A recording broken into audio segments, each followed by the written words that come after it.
ஐந்து கரத்தனை ஆனை முகத்தினை இந்தின் இளம்பிறை போல் எயிற்றனை நந்தி மகந்தனை ஞானக் கொழுந்தனை புந்தியில் வைத்தடி போற்றுகின்றேனே. வணக்கம். தட்சிணாயன புண்ணிய காலத்தின் முதல் நாளாகிய ஆடி மாத வெள்ளிக்கிழமையும் இணைந்து மிக சுப நாளாக ஆரம்பிக்கிறது.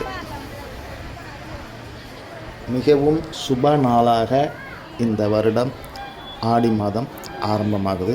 ஆடி மாதம் அப்படின்னாலே அம்மன் கோவிலில் விசேஷம் ஆரம்பமாகிடும். முதல் நாளான இன்று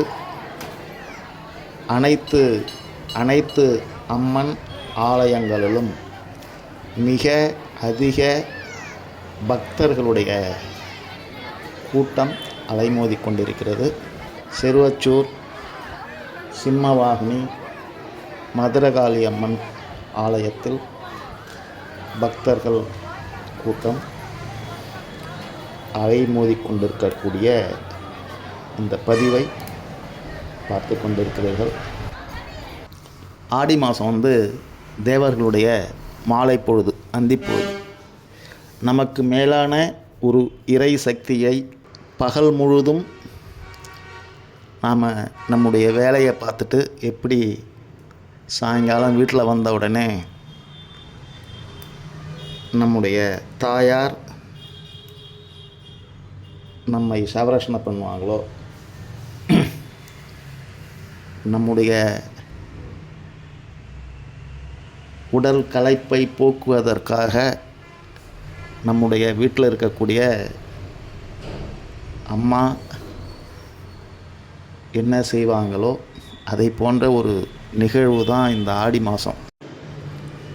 உலகம் பூரா இருக்கிற எல்லாருக்கும் அம்மாவாக இருக்கக்கூடிய அகிலாண்ட நாயகி உமா மகேஸ்வரியுடைய சொரூபமாக இருக்கக்கூடிய அனைத்து அம்மன் ஆலயங்களிலும்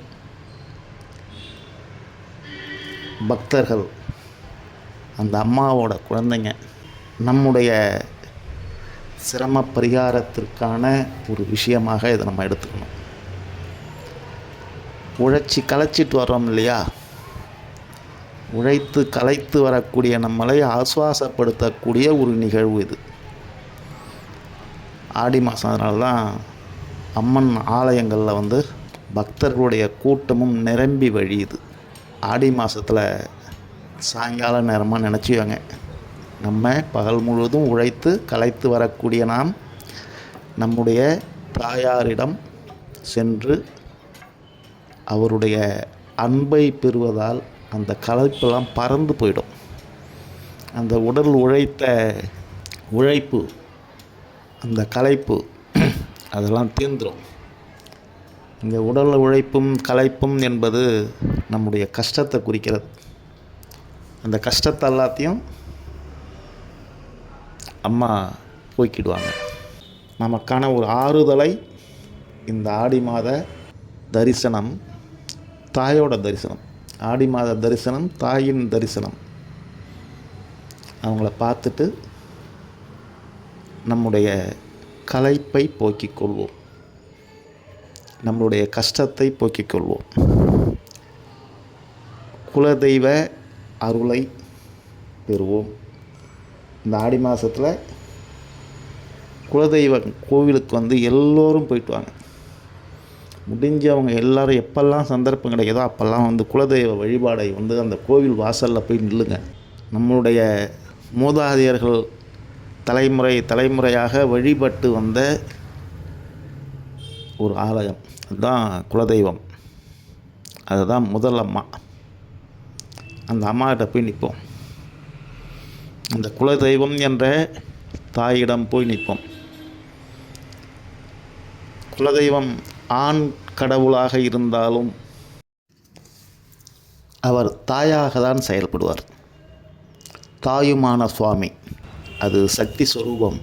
குலதெய்வம் ஆண் தெய்வமாக இருந்தாலும் அவர் தாயின் தன்மையில் அந்த அன்பை அருளை நம் மீது கண்டிப்பாக அருளச் செய்வார். நம்முடைய கஷ்டங்களை போக்குவார். தாயின் ஆலயங்களுக்கு சென்று அவருடைய அருளை பெற்று நலமுடனும் வளமுடனும் சகல சௌபாக்கியங்களுடன் வாழ்வோம். அவன் அருளாலே அவன் தாள் பணிவோம். வாழ்க வளமுடன். வாழ்க வாழ்க.